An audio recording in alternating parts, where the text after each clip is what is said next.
right, here at Graveyard Run Restorations, we came across a rare fine car. We got a 1937 Chrysler Imperial Roadster. We found this car locally by driving around at some cruise nights, got talking with some people, heard about this thing sitting, went out and saw it. It was out in Dunlop, Tennessee. It hadn't been on the road in a very long time. You can see the condition of it. I kind of ran around the car a little bit to show you what it's going to look like. This car had been sitting. We put a battery in it, put a little fresh gas in it, turned over the motor, and it fired right up. Before we set it up here on jack stands and get ready to tear it all apart, we have drove the car around. Now we're going to have a little fun, take her all apart and bring her all back to original. Brand new looking car when I'm done. So y'all follow me along and you'll see a complete restoration of this 1937 Chrysler Imperial. Very rare find. Very neat car to be able to work on.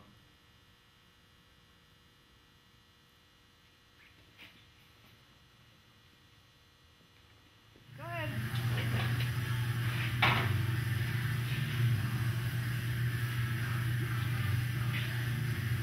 Alright, one fender down. Take the other side off, take the front end apart, and then I'll be taking the hood off. Man, she's pretty. Alright, I'll move to the other side.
What else she say to you? That her dad was really tickled and excited, and that it really made things better, and that the little Chihuahua would be spoiled rotten. And I probably got to reshoot this now. I'm going to do it again without me talking. I'll zoom in and out.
Alright, you can see we got the motor pulled out. Everything's been disassembled on the front end, getting ready to ship the motor out to the machine shop.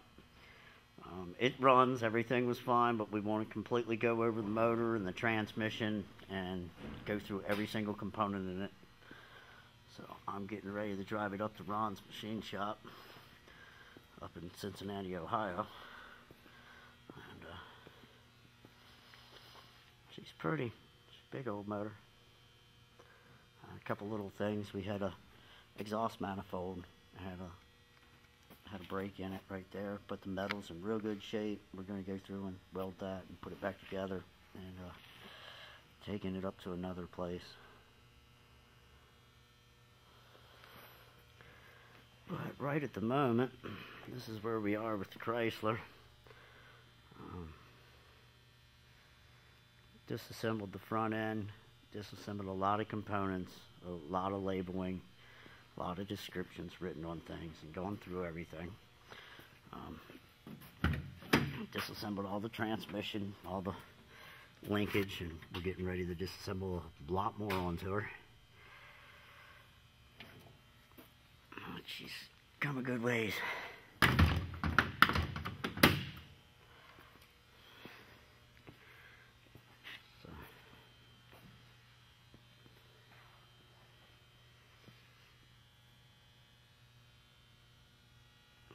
Well, I'll show you again once I get up and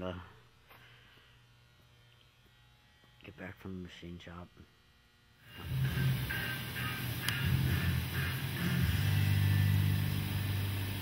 There we go. The 37 Chrysler Imperial fender. It's been glass beaded, stripped down. I'm going over all the outside and just going over every little crack and cranny of it. DNA and it all down real nice and smooth. Just going over the whole thing. Getting any little thing that I can find on it before we go into the primer. Just went over all the underneath and the inside. And I'll show you more of it as we get ready to go in the primer. Hey, real quick. 37 Chrysler Imperial fender. The other one we glass beaded these fenders inside and out, went over things, any pinholes or repairs or anything that were in the metal, I have welded and taken care of that way. I've been going back over it. Any little rust specks or anything is why we sand it all down and clean everything. Glass beading's real good. You may leave microscopic little specks and things, and the dullness of the glass beading can hide that.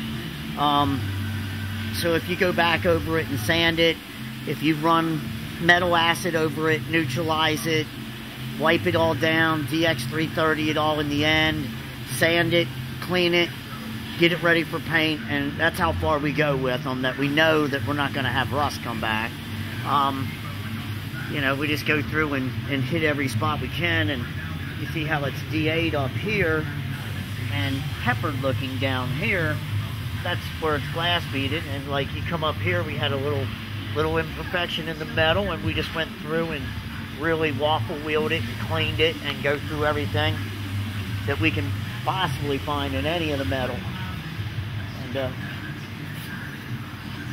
I got the one light sitting on the ground because it's got to go up on the ceiling. I had a light go out, so I'm just using it to my advantage right at the moment. Alright, I'll show you the other one. We get them going in primer again inside. All the insides I already put in. Did them the day before, been sanding on the outside, cleaned them up. Alright. Oh, here's one of the rear fenders. Now this is going to need a little bit more work. I got to do some welding in the corners and straighten all the metal and do some fabricating there. Get rid of all the holes, remove out that lid, see what's underneath of it. She's dented up a little bit. She's really good shape. Solid, pretty damn solid. It's got a little bit down in this corner where, sorry, I'm all over the place with this camera. Alright, there's a little bit down in there, and around this side. This will all get fixed, taken out. But I'm gonna start over here on this side and I'll take care of these spots and work my way around. I've done a good bit on the front fenders, and they're in the paint booth in epoxy primer and everything that I'll be able to let them sit and do the body work on them. These are the 1937 Chrysler Imperial front fenders. They've been glass beaded, metal repaired, welded in some places, dug out all the rust, acid etched, and cleaned it all up and put into epoxy. Everything's been epoxied inside and out. Both the fenders are done, and they're going to sit while I work on the rest of the body parts. Different parts are being brought in, stripped, and put into epoxy, and then things will be reassembled, body work will be taken care of.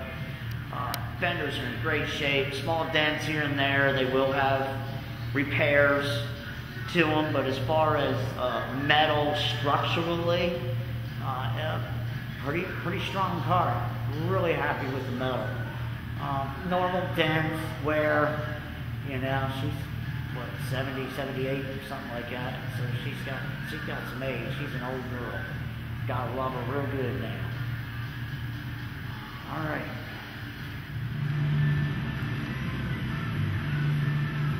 Here we are on the Chrysler. Well, this is a cool car to take apart. Everything just comes apart. Even your old doors, you would have thought you would have had to just beat the shit out of them to get them apart. And they just pop right loose. Everything's just coming apart real nice. I'll keep you informed of a little bit of video back and forth, but while we're tearing it apart, I'll set it up and do some, and we're gonna pop that other door off and just getting things all broke down.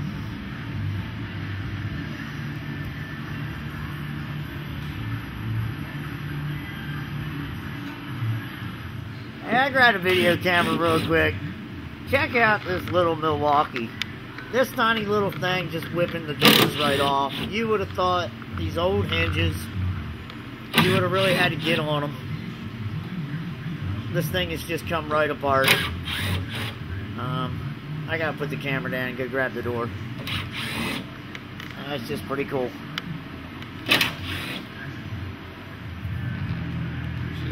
Alright, we've removed all the board behind the seat and the cabinet and everything that was sitting here, all the shelving, little storage compartment. Removed the back tray in the back for your feet in the rumble seat.